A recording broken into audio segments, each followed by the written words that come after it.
Brianna Lyston easily wins semi-final heat number 2 and makes it look easy in a time of 10.99, and it was evident to me she was conserving. Welcome back to the channel, people. Welcome back to the channel. If this is your first time here, thank you for making it Peter Lloyd World. Go ahead, please hit the subscribe button so we continue to grow. When you do that, hit the notification bell so you know when the next video drops. Drop a video at least once a day here in Peter Lloyd World. Also, if you enjoy the content, please hit the like button and finally leave your thoughts. So, are you ready?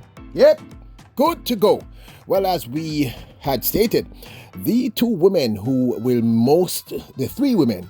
contest the gold medal for the NCAA Outdoor Women's 100-meter Championship for 2024 are going to be Mackenzie Long, Jamaica's Brianna Lyston, and Jaden Mays. I remember I told you this, all right?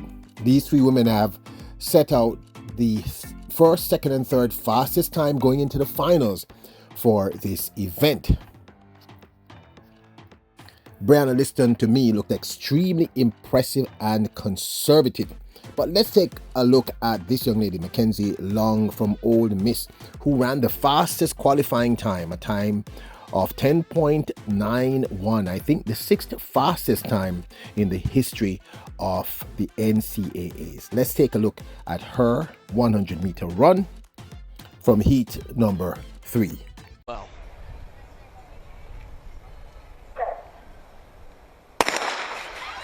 Long with a good start, as well as DeFran right next to her. It's Mackenzie Long. Walks to Tima God Bless. She's right there for second. It's going to be Mackenzie Long, and God Bless does get an automatic qualifier for the Lady Tigers. No doubt that was a very impressive run by Mackenzie Long, but to me it looks as if she really worked hard. Now, Brianna Lyston ran in heat number 2, winning in 10.99 seconds and made it look easy. To me, it looks as if she was really conserving. And a good start for Brianna Lyston. Lyston and Jackson. Chukwuma is out of it. It's Lyston and Jackson. Brianna Lyston's going to win it, and Kayla Jackson. So you watch a video and tell me if it looks to me as if she was just conserving. Now, Jaden Mays ran the third fastest time. I believe it was 11.04. And this young lady, Mackenzie Long, ran the fastest time. Very impressive, 10.91. And Kayla Jackson is in the mix, just like we predicted. Now, this, of course, is my 2 cents. The thing is here, we know that all these young ladies are very, very used to rounds, but no one is as used to rounds as this young lady because of the ISA Boys and Girls Champs. Brianna Lyston understands rounds, and of course, you're looking at a former world under 20 200-meter champion, so she definitely understands rounds, and she did that twice. She made the finals but was disqualified in the first year she made the world under 20 in the 200 meters, and the following year she won. So she understands the concept of conserving. Now, do not get me wrong. I said to you very, very clearly that Mackenzie Long is the real deal Holyfield. I said Jaden Mays is also the very real deal. Both these young ladies are very dangerous. I think Kayla Jackson is somewhere in there too, so you can't count her out. But I think, as if I were a betting man, and I am not, I would still say, to me, based on that run, and I've looked at it several times, which is why the video is just coming out, it looks to me as if Mackenzie Long ran to make a point, and she was sending a message directly to Jaden Mays and most definitely to Brianna Lyston, who has a target on her back. She ran. She ran. I didn't see her conserving. She ran. That does not mean she's not going to be able to reproduce that speed. Okay? Now, we also know that the fastest time Brianna Lyston has ran, this is my second point, for the 2024 season in the women's outdoors 100 meters is also 10.91. That was with legal wind. So both these ladies are posting the same time.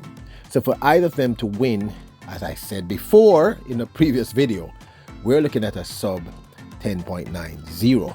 And I'm thinking these ladies are going to have to run even faster than that, because I think Jaden Mays of Oregon she's a factor.